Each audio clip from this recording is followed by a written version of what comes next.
Welcome everybody back to another cutting edge interview. It's WrestleMania weekend. It's very much nearly enough night one, but enough of that. We've got a very special guest who I've been itching to get on and talk to. How can I do this in a way that he would like it? He's from Green Bay. He's from Green Bay, Wisconsin, Mr. Anderson. Anderson. Anderson. There you go. Thanks for the goosebumps. I don't know if you can see them, but thank you and welcome Ken Anderson to the show. Ken, thank you so much for taking some time to come and talk to me today. Thank you for having me. You are very welcome. I just want to talk about something really briefly because we're going to get into what I call the book of Anderson. I think I said to you before, where we're going to talk about a lot of things. But one of the things before that was before you got to WWE, he was in OVW. And the reason I'm going to go there is because this gentleman's going to be inducted into the Hall of Fame this evening. I believe it's this evening. Paul Heyman, obviously by Roman Reigns. Yeah. The influence, because it was obviously happening. Jim Cornette was there. He left. Paul came in. And all of a sudden, there was this big fast track and you were on the main roster. What changed? What did Paul Heyman bring that Jim Cornette didn't?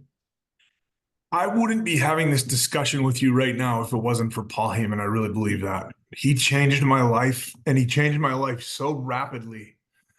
And I don't know, it wasn't when I talk about the fact that like Jim didn't see anything in me, it's not a negative. I'm not complaining about it. It's just when you're there, you've got like some of the best up and coming wrestlers in the world all under, there's like 50 of us under one roof. And I just hadn't done anything that wowed him yet. And so, but however, I had met Paul a few years earlier when I was doing a tryout for WWE. Just happened to be in the right place at the right time. Paul was sitting ringside with Jim Ross, and he just pulled me aside and said, "Who trained you?" And I told him Brad Rangans had trained me, and obviously Brad Rangans trained Brock or had a huge influence on Brock's career. So he was immediately, there was that connection. And then he just said, like, I want to see you cut a promo. And so I spent the afternoon kind of working on this promo, and I never got to cut it because it was a TV day, and TV days are always super hectic. There's so much stuff going on. And last minute, they just said, look, we don't have time.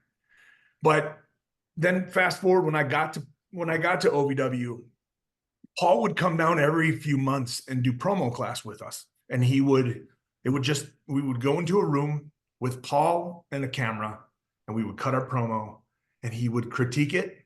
And then we would go home that night, work on whatever criticisms he gave, come back, cut it the next day.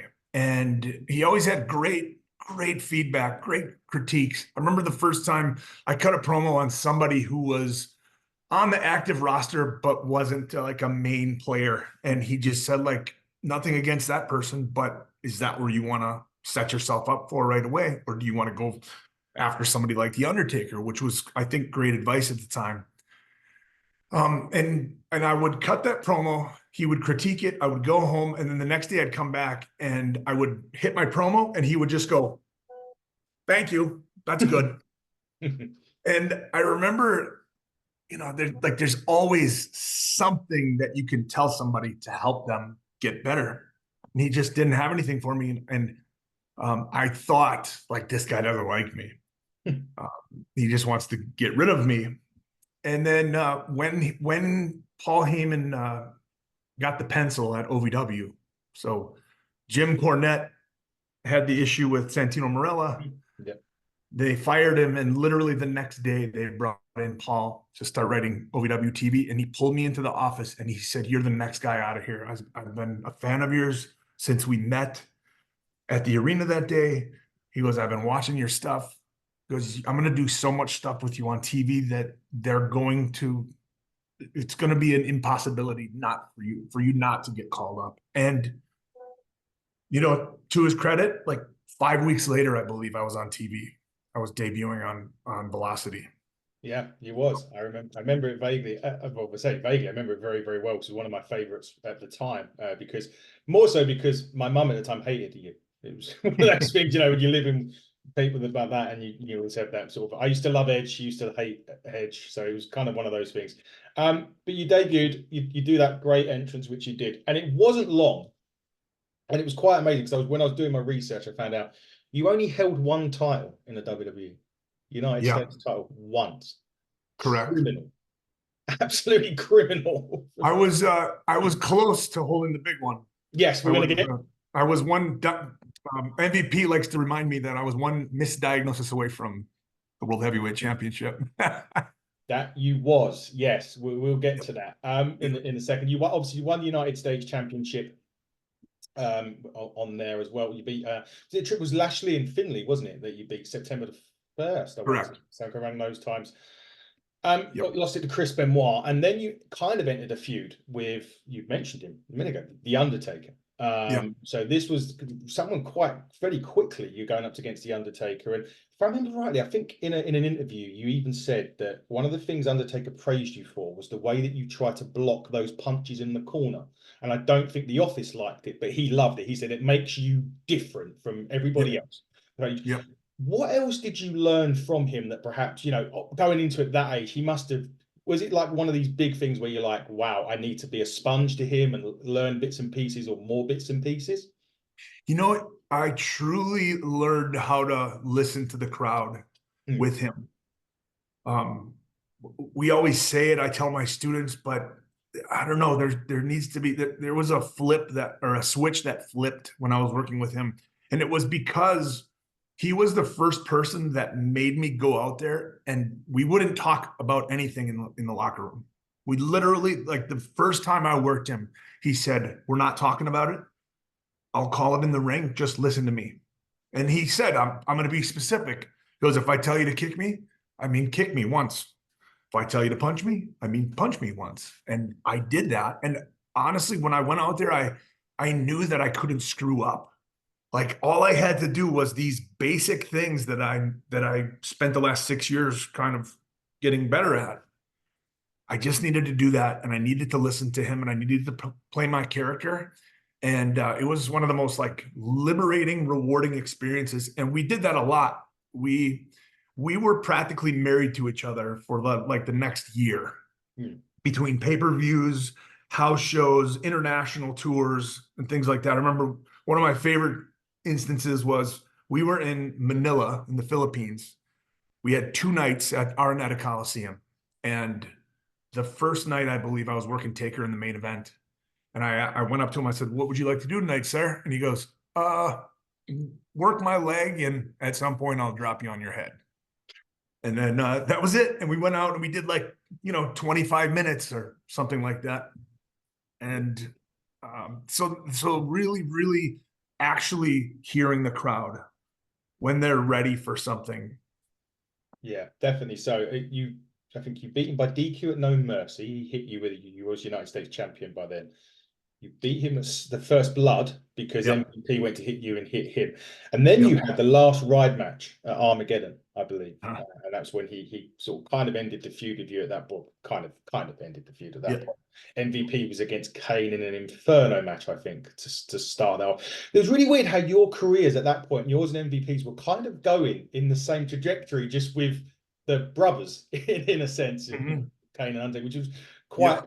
quite a feat so early on. Could you actually they say when you had that opportunity, they say, right, you're going into the feud of the Undertaker. Do you instantly think, quote unquote, shit? Like, what have I got to focus a bit more, or is it just because it may be an opportunity to go higher or No, I felt, and this sounds weird. It sounds maybe arrogant, but at that time I was so confident that I was just like, this is, of course, I'm going into a feud with the Undertaker, and I'm going to do well. And again, at the same time, being that confident, I always knew like this could be taken away from me at any point. yeah. So like there were times where I was supposed to do something and then it got taken away from me, or I took it away from myself, really. And I was never like super, super bummed out about it. I was just like, this is business and this is the way the business goes. And I just got to get myself back there, you know? Yeah. But what's that like in that ring when that gong goes off? It's something that it was never lost on me how special that was. Um, he's got the longest entrance in the business. It does. And every night I would have to sit in that ring, I heavy air quotes, have to, and go through that whole process. And every night I was like, I can't believe this. This is so cool. I can't believe I'm doing this, you know? Yeah. I remember the first time it happened, we were in it's escaping me right now where we were. It's on the tip of my tongue. Anyway, I was there in that doing that house show and the lights went out and I heard the gong and I just like goosebumps. You know how The Rock always points to his Yeah. goosebumps? Yeah. Like 100% that experience. Bit like me at the start when you done your entrance. So you had a great feud with him. I think you went to the Rumble that year, lost to Batista, and then we hit WrestleMania. So you qualify for Money in the Bank. First thing, before we get onto the whole of that, how on earth do you book a Money in the Bank? I know you have a producer and stuff, but how on earth it's carnage, isn't it? It is. It really is. And really, there were two producers for that match. I believe it was John Laurinaitis and Michael Hayes. And then you've got all of these. There were some legends and some producers, and like Booker T was in the match, Finley was in the match. So you've got all these people, and basically you meet. It's the only time of the year where we work on our matches for a few days before. Usually, you get the TV about 2 or 3 o'clock. They come out with the script and they say like, "All right, so and so, you're working so and so. You got 12 minutes. Here's what we need to do." And then you kind of go from there. But Mania is the only time where, at least it was, it could be changed now, but we had like 4 or 5 days to start putting stuff together. And I remember they had a ring. It was in a big ballroom at the hotel we were staying at, the TV hotel. And they had crash pads and a ton of different sized ladders. And we all just kind of got in there, and Michael would say, "All right, here's what we need to see. This is what we need to see. We need to see a big move, big something out of Jeff Hardy." And then you just sort of like start pitching ideas. But you're right. It's hard, but it's also kind of easy in the sense that like there's not a whole lot you have to do. Yeah. Because you do something, then somebody takes you out, and then you lay there for a while and sell until 6 other people do their spots. And then you go in and you do another thing, and then you get shit canned again, and you just keep kind of doing that. So there's really, if you look at it individually, like next time you watch one of those matches, just look at like what one particular wrestler in that match does throughout the whole, and it makes it a lot easier. Yeah. If that makes sense. Was it that one that you gave Cornswoggle the Green Bay plunge off the ladder? That was actually well, hello. We get that with Fiona. She has her cat comes on and entertains us for a show as well. Yeah, was it that one that you done the Green Bay plunge on Hornswoggle? That was Hornswoggle's idea too. Was it really? Yeah, there was that spot where Finley did something, and then they asked for, "Hey, we should have a moment between Kennedy and Hornswoggle," and we were trying to figure out like a power bomb off the ladder or something, and like I remember seeing Dylan just like, "Hey, do you think you could do your deal off the ladder?" And we should definitely fucking try it. And I think we got out the crash pad and somebody held the ladder, and we figured out like where he needed to be, where I needed to be, how to get him up. And he's the heaviest person in the world, by the way. But one of my favorite, besides me holding that briefcase up at the end. It's definitely, I think the Hornswoggle moment stands out more to me than the win, actually. Really? Just, yeah, just because it's like a moment that people don't tend to forget stuff like that. No, you don't. You're right. The big moments you always tend to stick in. Yeah, you're right. Yeah. You are right there. So you're right. You won the briefcase, and you're one of the first guys that says, "I know when I'm cashing it in. I'm going to cash it in at next Mania." And then, Yep. well, an injury struck that perhaps wasn't as bad. Well, it definitely wasn't as bad as first thought. It was the torn triceps, right? That apparently you had at Yep. first, and Undertaker, I think, had a bicep injury, if I'm right. He And did. instead of, and in my head now, and it's easy now because we're sitting here years and years later to say, Yep. well, why didn't Undertaker just relinquish? You were still due to come back in plenty of time, realistically, Yep. to cash, to have your match at WrestleMania. Mhm. So was that a frustration as well at the time because you're thinking, well, I'm still technically coming back in enough time, to start off, or is it just, tough kind of thing? It just was what it was. I do remember having that thought, like, what you said, I'm only going to be out for 8 months, but I also, like, there's that part of me that I don't want to complain. I don't want to seem like, I just want the title. So business is business. It was one of those situations where I just thought there's got to be no. So I always say that the hardest job in the world, one of the hardest jobs in the world, is being a professional wrestler or a professional wrestling writer, because normal, even well, at least in the entertainment world, because a normal sitcom, say, is what, 24 episodes, 24 22-minute episodes that you have to write for. Wrestling is every week. It's a 3 hour show, whatever that works. It's well over 2 hours long of content that they have to provide. At the time, we had pay-per-views, and then you've got you know online content. So they're constantly, like, they have to come up with something, and injuries occur, things happen, and they have to, like, turn on a dime. And this was just what they decided to do at that time, and I just went with it. Yeah, And it's just a shame because it felt like you could have just relinquished the title. You could have held on to the briefcase, and yeah, guessing that you were going to be successful when you cash in. Obviously, that was yeah. probably the plan. I would have Well, I thought. was I was actually you know, we had planned on cashing it in the following year at WrestleMania, but Vince called me in the office. Stephanie was in there. I remember he said, "Look, we planned on having you do this thing at WrestleMania next year. We planned on having Taker as our championship, or as our champion, for a long time. However, he's injured and he needs to go away for surgery. So we're gonna basically," and he laid out the scenario that Edge ended up doing the following week.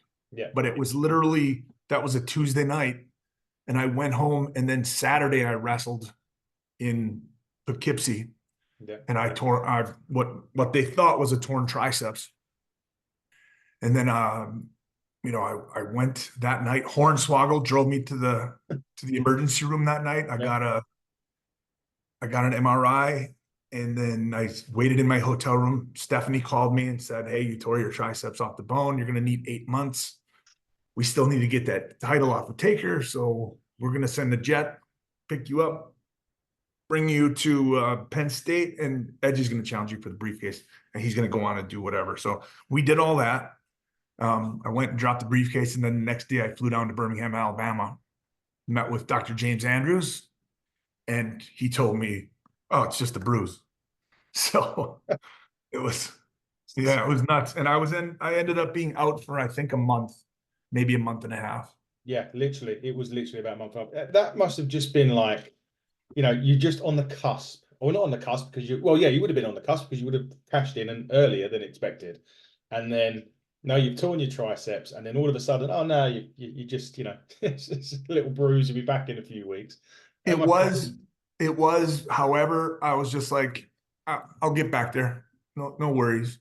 Like, yeah, there's that sort of a confidence possibly creeping into overconfidence at that time. Yeah, certainly was. Well, certainly was by the sounds of it. Anyway, I can't comment on that, but yeah, you certainly.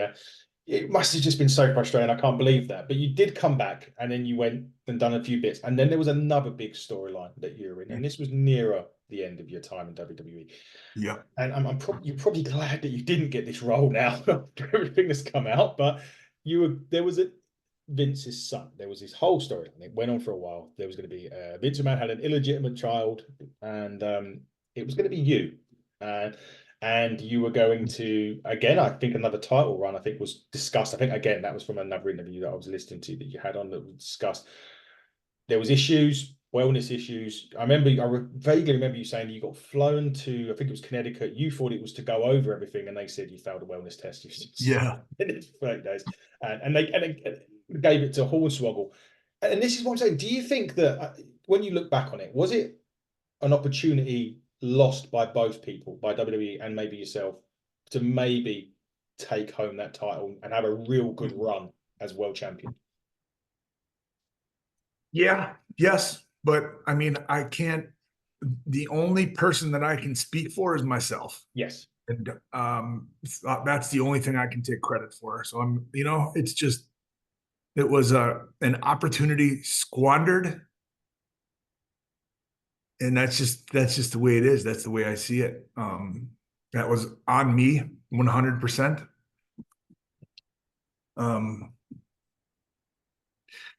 At the time it was very frustrating. It still is sort of frustrating that like I was look at my physique at the time. Like I wasn't like, Lex Luger or something. But I got sort of hit with that mantle. Yeah. I'm the steroid guy. No. But in saying that, it was because of my mouth. It was because of me. I should have just shut the fuck up. Yeah. Done my work. And that's something that I say this looking back. At some point, I don't know what it was, but it went from being my dream job to just another job that I had complaints about, and I was frustrated, and I really wasn't putting in the work behind the scenes. Like I would go out there and I would put in 100% effort in the ring, in the match, but it was the getting to the match. I was just kind of like in that road mode where like, just tell me where to go, book my ticket, tell me where to go, give me a script, tell me what you want me to do, what you want me to say, and I'll go out and do it to the best of my ability. There wasn't really any creativity going on at the time. And I gotta take full credit for that. Interesting. And there was a time after that you did have a little feud with Shawn Michaels, and I remember a promo that you cut, and I'm just interested to say, because you said it was time for Michaels to move on and let the younger wrestlers achieve success. I believe that was the wording. And I wondered, was that something? Was there a legitimate thing behind that sort of word, or was it just written, or was there was that some sort of feeling that some of the younger guys just weren't getting those opportunities? No, I don't think so. I mean, there's always a little bit of that. I think people have a tendency to point fingers at others, like, what's the problem here? And we don't want to look at ourselves. And so we are always looking for like some sort of scapegoat. I don't know. In saying that, like, I feel like, man, I really, I'm at a loss for words here.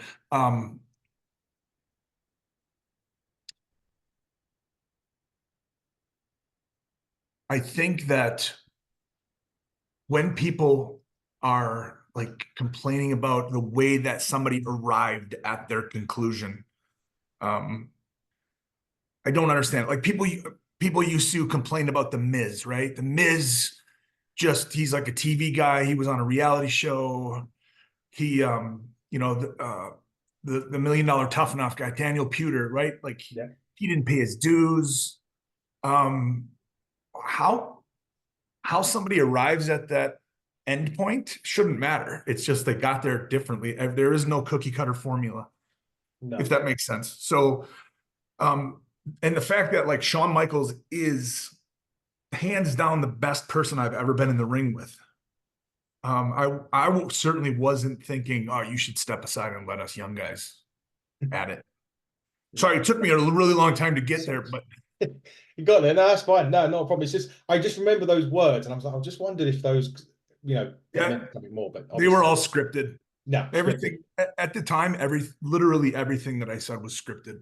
yeah, There wasn't a whole lot of me in any of those promos, and just like that's the way it was at the time. I remember MVP and I were good friends behind the scenes, and I remember at one point he had a script in his hand, and he goes, "Kenny, does this look like some shit that I would say?" And he showed me the script. It was like, yeah, it's hard because when you got somebody else writing your words, it's just yeah. They, yeah. it definitely felt, yeah. You could definitely, well, you could tell even from watching some of them. You're like, I'm not sure. I'm not sure if that's the right, for, as you say, for that particular character. But it was Yeah. also around that time that you changed the finish of your finish. They're going to Green Bay plunge, and people that don't know, you see the guy on the top rope, you go up kind of backwards, you grab him, and then you do it's like a senton, like a flip off the top rope, bang, Yep. hit it, and then you changed it to the mic check.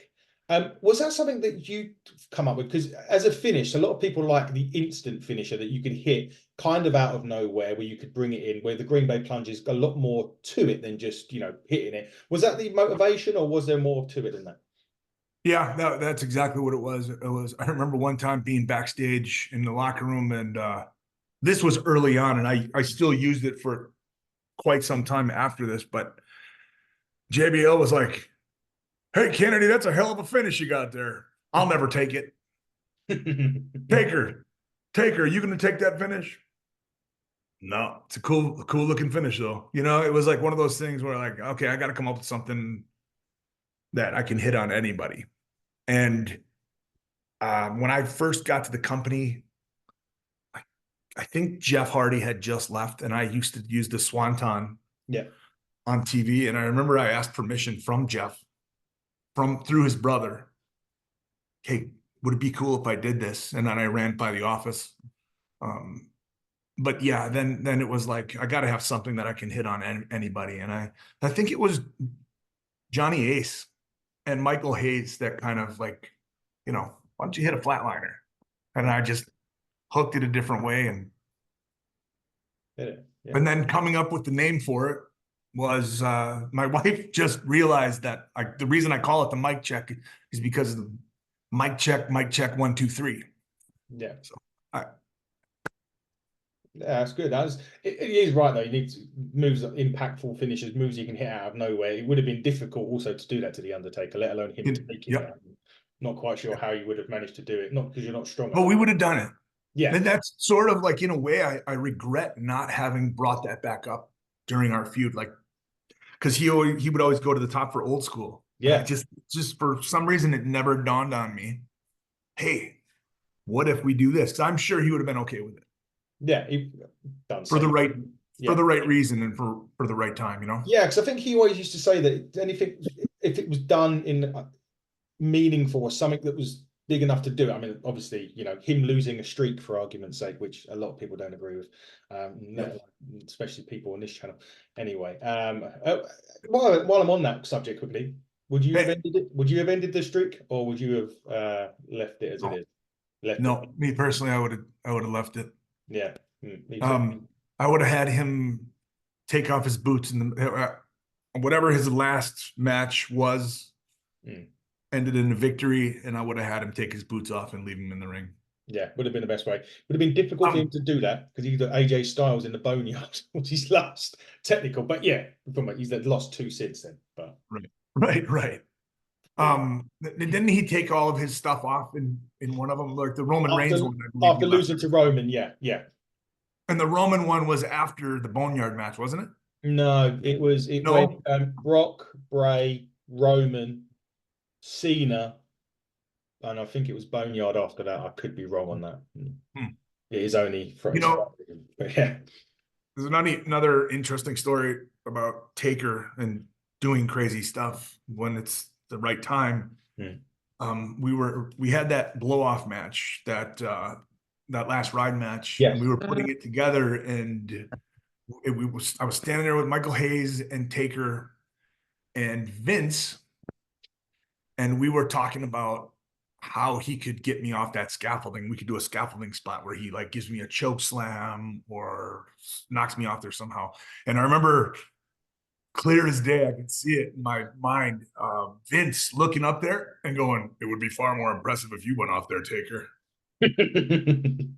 And there's just this silence, and Taker, half jokingly, like, scrunched up his face, looked at him, and Vince goes, "Would you like me to go up there and try it for you?" Because that was one thing that they said Vince was always, if there was something dangerous that needed to be done, he would do it first, just to show that, like, hey, if I do it, you can do it, kind of thing. Lucky you didn't ask him to do the Green Bay plunge off of it, then, wouldn't it? Yikes! Yeah. But when that happened, when I did end up knocking Taker off, I remember looking over the edge, and I heard Vince, because gorilla position is right underneath me, basically, and I heard him screaming to get a different camera shot. God damn it.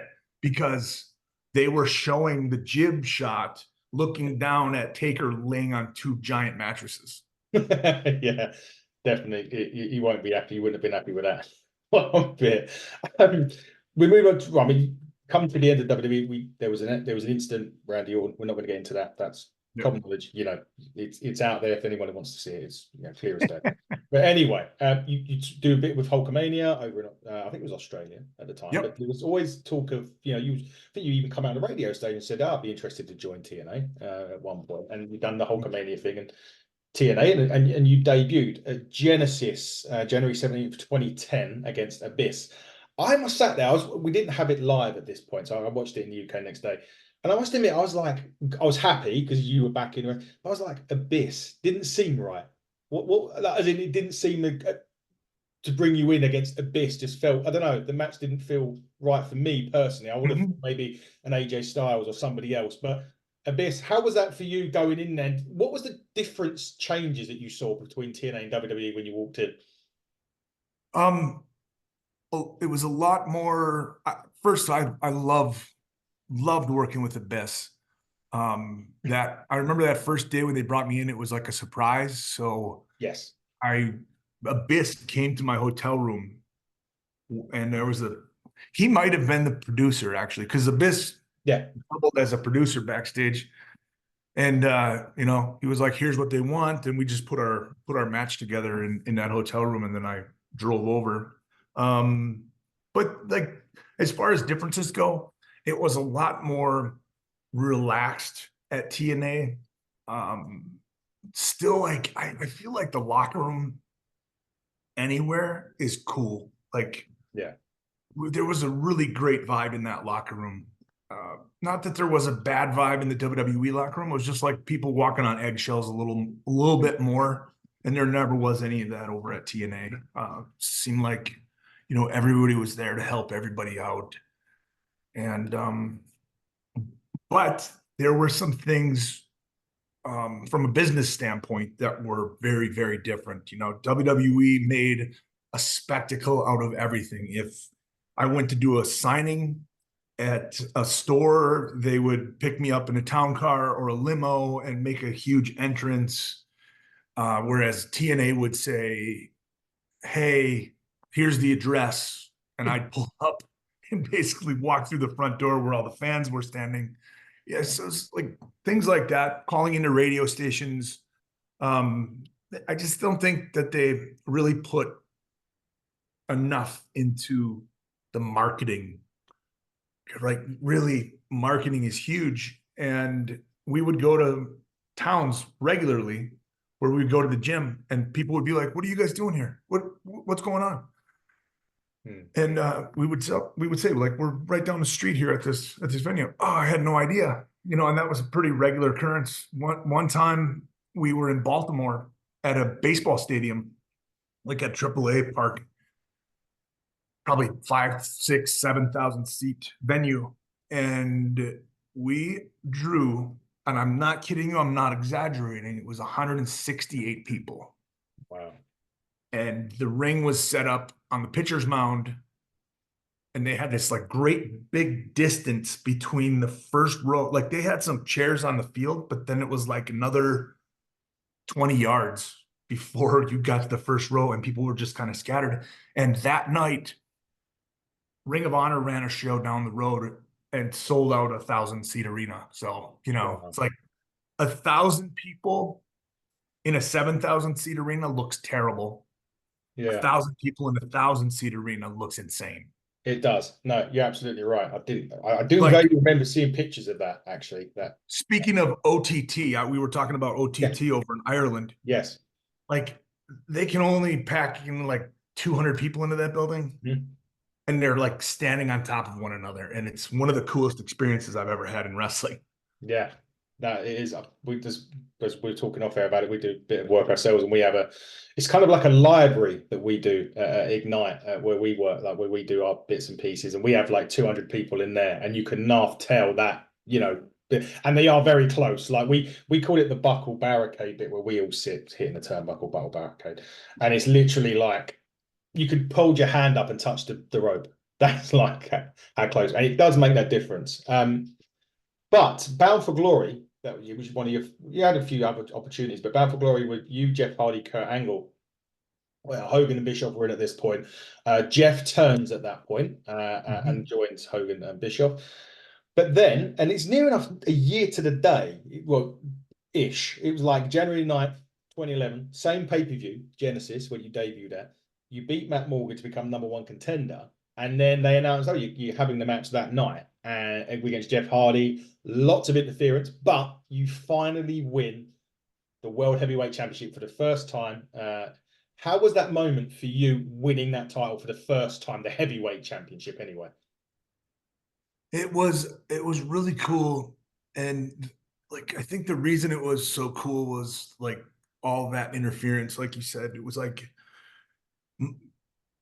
some of the most fun I've ever had in the wrestling business is losing matches, honestly, because you have this idea, somebody gives you a scenario, and then you put it together in your heads, and then when it happens live and the crowd reacts the way that you hoped they would, it's like the best drug in the world.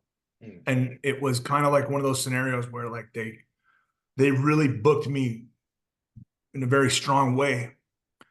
You know, like you said, I just kept overcoming all these odds, and then finally win the big one at TNA. It was a cool feeling. Yeah, and it was, I think, about a month later, ladder match. Jeff brought it back, won it back, Yep. and then you went to Slammiversary and you beat Sting for the title, and then going against Sting. Sting's just retired. We had his son on actually not long after he retired. One of his sons, Stephen Jr., the older one, I believe. But wrestling Sting, was it kind of like wrestling the sort of the competition's version of the Undertaker? Now that you say that, yes. But I just never looked at it that way. It was just Sting was always really cool with me. I feel it was that way with and you see how giving he is. Yeah. With the younger guys. And that's sort of, I remember the first time we sat down, he's like, look, I don't know you well, but I want you to know that I am open to doing anything. So if you have some cool ideas, let's get them out there and we can talk about it. And I had the idea of me dressing up as young Surfer Sting. Yeah. And he was like, yes. And he goes, I actually have that old gear. I can bring it in. You can wear it. And then to top it all off, the fan in me, you know, is sitting there while Sting is painting my face as young Sting. And it's like one of my like craziest memories that I've ever had in the business. It was awesome to see. You said you beat him and then you lost it back to Sting. Then became something that I thought was going to be next level. And I talked to Devon Dudley about this about 2-3 weeks ago. Aces and Eights. I Mhm. looked at that and I was like, this is NWO. This is, and you had the right people. You had like the Bishops and people in there that had done all of it. And me and Devon had a bit of a disagreement because I said to him, I think that it could have got further than what it did. And it was kind of a letdown in the end because Mhm. it had so much potential, then it just kind of nosedived pretty quickly. Is that something that you agree with? Do you think it could have gone and been the next big faction in wrestling? I do. I don't think enough energy was put into the booking of it. Mm, Um, there were things that were very rushed, and just wrestling in general is rushed a lot of times. yeah. We got this idea, we have to get there. Like prospecting in that world, being a prospect, like if you want to get into a biker gang, it's a process. Yeah. Like you go through a year of basically swabbing toilets and doing whatever they want. And I feel like there's some with people that wanted to get into the group, there could have been that type of stuff. The fact that we were only seen riding motorcycles one time in Mm, all of there were no like real backstage sort of vignettes. That kind of stuff that's the only real miss. And also I feel like when and I notice this when I'm on an indie show and somebody will say like at intermission, like, hey, tonight, Mr. Anderson is here. And then like you get a crowd reaction, right? And then a couple matches later, they'll say it again and you get kind of a little bit less of a crowd reaction. And then when my music finally hits, it's even less of a reaction because they keep hearing it. Like when you went to a WWE event back in like 97, 98, they hit the glass one time. yeah. They didn't talk about it. They didn't keep talking about it. And I feel like with Aces and Eights, I heard that entrance music so often throughout the night. We'd go out there sometimes for like 6 segments. Yeah. And I just feel like it was overdone. Yeah. Too And much in one then night. and then somebody came in who didn't particularly like it, and he had a different vision, and he said like, we're done with this, and just kind of trashed it. Crashed and burned. It's a shame. I really think that could have, I don't know. I thought it was, I don't know, maybe it was because the people in there at the time, Bischoff, Hogan, Mm. obviously done it all before. Yep. I just had that feeling that something may have gone. Well, TNA run finished. And now obviously you've done some bits over here in the UK. You've done some independent stuff over here in the UK, which was great. I think did you not fight Drew McIntyre over here? Did. Was it I did. Preston City or ICW? Who's Preston? Preston PCW. City Wrestling. Yeah. Yeah, I think I wrestled him a few times actually, because we were getting booked pretty regularly between the time that he went from TNA Mhm. to back to NXT.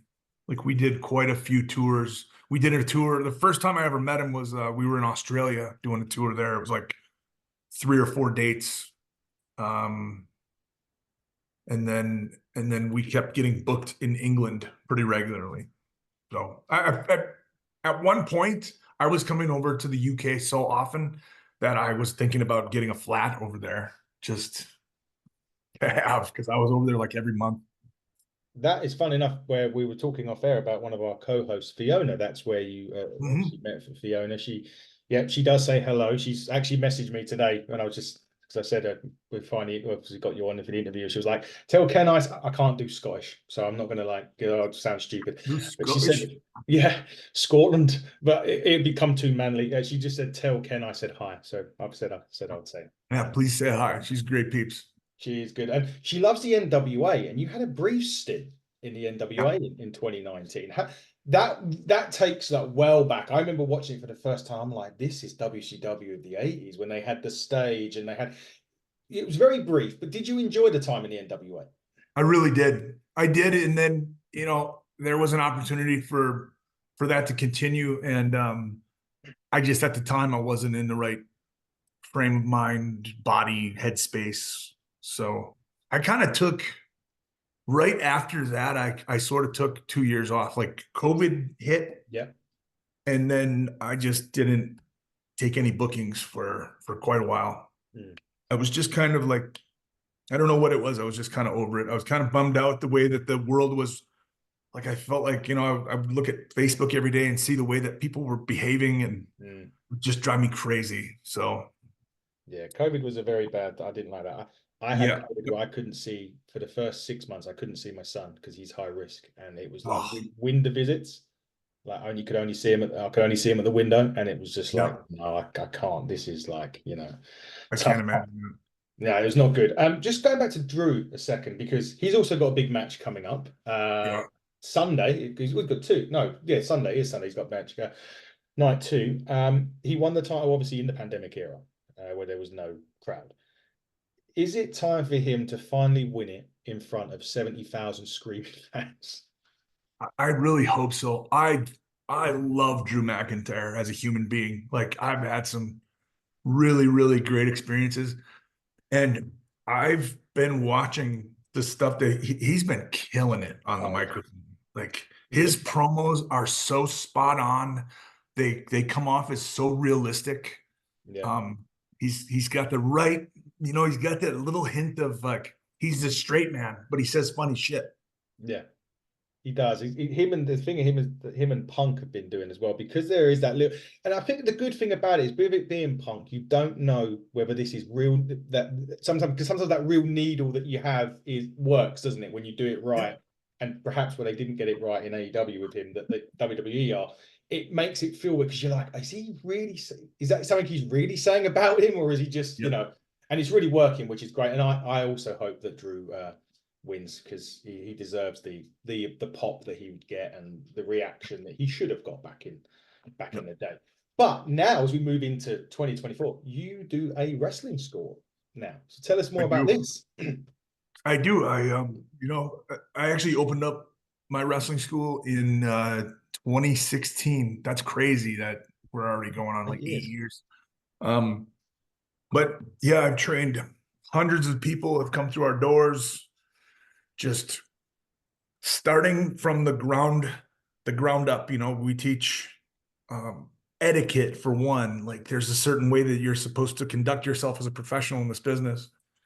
And there's a lot of mistakes that I've made that I'm able to hey, don't do it like this. Do it like this. But basic roles, basic chain wrestling, exchanging of holds, moves, storytelling. Like I'm huge on psychology. I try to get them to start thinking like, why am I doing this instead of just doing it because it looks cool or fun. And I've had we've had some great success. We've had some of our students have gone on to their mainstays on the AEW roster. We've got some people. Tiffany Stratton is now come from your school, Tiffany Stratton. Wow. Yeah, she started at the academy. She was here for about 4 months, and then she got signed because she's just she's a specimen. She's like got that where I would tell her to do something, I would show her, and she just gets it right away. Interestingly enough, though, she was very quiet and did not have the character aspect down at that time. She was focusing more on the physical stuff. Yeah. So I have her first promo, which I want to send to her because it's pretty amazing to see like how far she's come in such a short amount of time. Really, she just started wrestling right before COVID. Wow.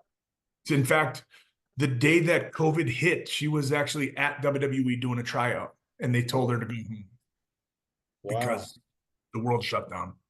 Wow, that's incredible. I didn't know the Tiffany Stratton. I was trying to find her. I was looking at it and seeing if I could find a name of somebody that, And then are you familiar with AEW at all? Love it. Darius and Dante Martin are yeah. Darius is the first graduate of the academy. Dante is a graduate. I think he's the 17th graduate or something like that. Julia Hart is also one of our students. Von Wagner was one of our students. NXT, yeah. Javier Bernal, also he briefly came out. He had a tryout and he came and spent a couple hours with me, and I just kind of think here's what I think you should focus on.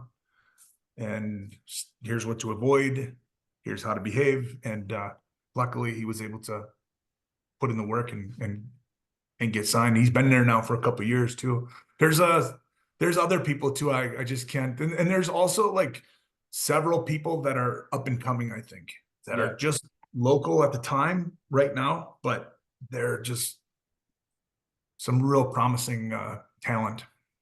Brilliant. That's amazing. I didn't know that. That is, there's me trying to do as much research as I can. I missed that. That's ridiculous. Last question, then, Ken, before I let you go. I've taken up a lot of your time. Obviously it's WrestleMania. You've been there. You know how this. You haven't been to it. Well, I don't think you was there when they were doing 2 nights. So it's a double-barreled thing. Your thoughts on a 2-night WrestleMania, and I've asked this to all of the guests that we've spoken to the last week or so. Is it time for Cody to finish the story? Yeah. Yeah. If not now, it'll never happen. You know, like this is the time. They've built this now for 2 years. Honestly, last year when it didn't happen, I personally didn't think it was time. Okay. I was like, it doesn't feel organic. It feels forced. And like now I feel like the crowd is really, really behind him. Definitely. And I think all of these like huge players in the game are working to put him over, to pass the torch, so to speak. Yeah, The Rock being one of them. But 2-night WrestleMania, what's your thoughts on that? It does give more talent and opportunity, though, doesn't it, to get on there? It really does. It's exhausting though. Like Yeah. it's exhausting from a fan's perspective. I can't imagine what it's like. You know, I'm always of the mindset that less is more. Yeah. Just think, I hate going to 2.5, 3 hour movies. I hate it. Yeah. You know, and a lot of times when it comes out on video, like I won't sit and watch a 3 hour movie. I'll break it up into chunks. I think, you know, the law of supply and demand works. Obviously, it's working for WWE, or like, you know, their business is doing pretty well. But it seems strange to me that it's just so much. Yeah, it does seem a lot. But as we finish up now, Ken, if you are available bookings and people want to get hold of you to do so, where can they do it? So you can text me directly at my number is 507-722-2776. 507-722-2776. You can literally text me right now. You know, I get fans from time to time that'll just say like, hey, I'm okay with that. But I am taking bookings, and my schedule's been filling up nicely for 2024. And then also, if you want to get trained to be a professional wrestler, reach out. Even if you live somewhere, like we also do Zoom stuff. I work with students. I'll do match review, or we'll sit across from each other and play a match that you've been a part of, and kind of pick it apart. I feel like that's really, really important. Steve Austin used to do that with me at Raw or SmackDown or pay-per-view. Sometimes he would take me into the catering, put my match in from the night before, and just pick it apart. And I feel like I learned so much doing that. And that's kind of what we try to do at the Academy. We also, from time to time, usually every week, it's been down a little bit over the past the past month. But if you go to Anderson Squared, that's our TikTok channel. We go live with match night from the Academy, and I'll have these are very green beginners. We'll pair them up, have them put together a match. They'll perform the match, and then I'll critique it and sort of open it up for everybody else too.